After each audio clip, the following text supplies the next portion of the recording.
I mean, microaggression is universal. You know, a group of 50 white people in a fraternity house who are all Christians, some people are being slighted and others aren't. So it's a universal phenomenon. So it's again, it's one of these concepts that has become weaponized. Can stereotypes be helpful? Dr. Moses. No, that's my Oh, answer. all right. Dr. Strambler? Well, it goes against Okay. inference. In other words, a lot of therapy training is formulaic and based on all these assumptions. I think the interpersonal psychodynamic approach says you have these inferences. Don't assume that within the stereotypes of a culture, there's so much variation. There's more variation within the group than there is between. It's old analysis of variance.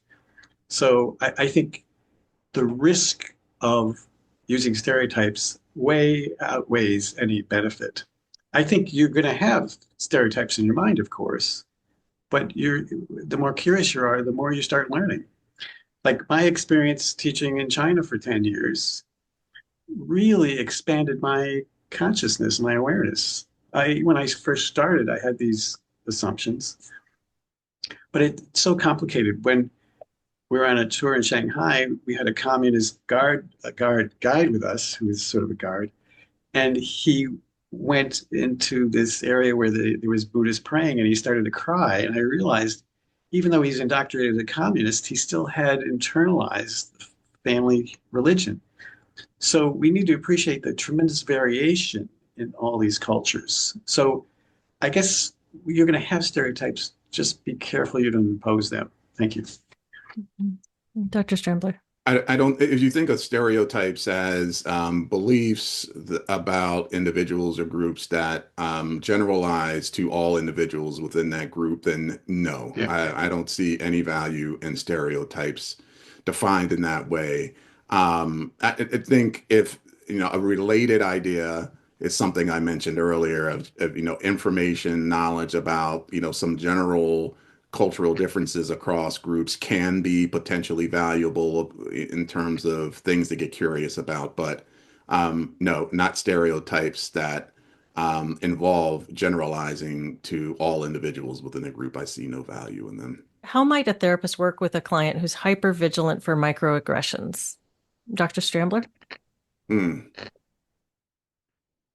Yeah. So, um,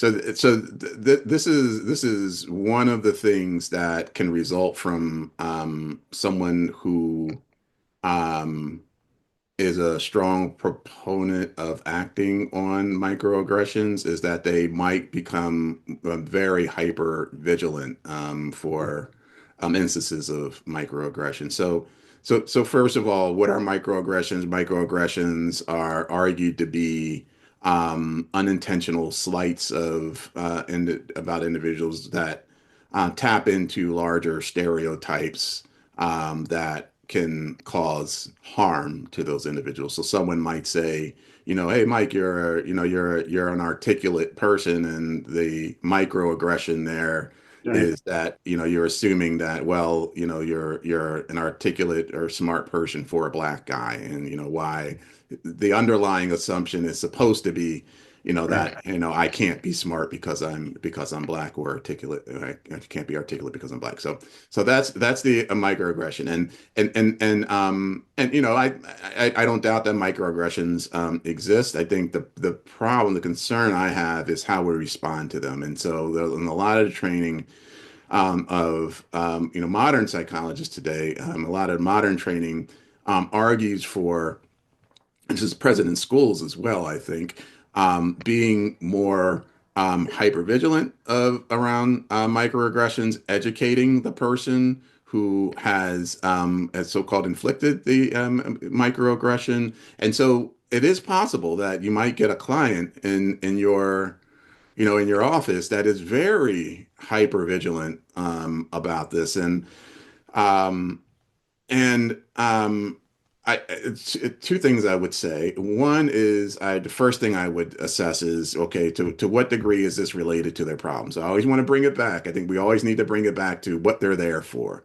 Yep. So, and let's assume, okay, it is related to what their issue is. Then I think that one approach to address this is to use approaches, again, similar to cognitive behavioral therapy, where you're examining potential cognitive distortions, of using similar strategies of that, of evaluating the extent to which that person might be catastrophizing.